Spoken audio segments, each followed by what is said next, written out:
Hello नमस्कार, मी आहे कोमल आणि आज स्पेशल टिप्समध्ये तुमचं स्वागत. तुमच्यासाठी एक नवीन विषय घेऊन आलेली आहे. तो म्हणजे आता जुलै महिना चालू झालेला आहे आणि पाऊसही बऱ्याच प्रमाणात चालू आहे. परंतु या पावसामध्ये इन्सेक्टही असतात. आपण सजीव आहोत हे आपल्याला ठाऊक, पण आपल्या आजूबाजूला पशु पक्षी प्राणी बऱ्याच प्रमाणात आहेत हेही तुम्हाला माहिती.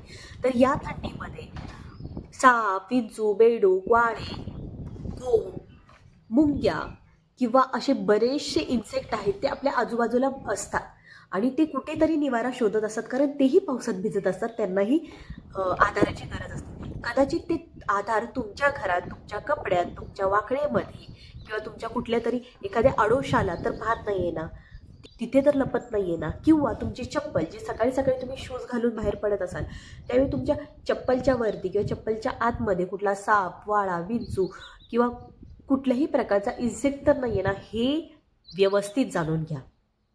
कारण आपण अनुषंगाने पटपट घराच्या बाहेर पडताना पटकन शर्ट घालतो किंवा जे काही जर्किंग असेल किंवा बाईक असेल, वॉट एव्हर जे काय असेल ते आपण घालून बाहेर पडतो, शूज गडबडीत घालतो. तर असं गडबड करू नका. ते इन्सेक्ट तुमच्या चप्पलमध्ये, बूटमध्ये, वाकळमध्ये किंवा कपड्यांमध्ये काही साखर झोप तर घेत नाहीये ना, हे जाणून घ्या आणि त्यानंतर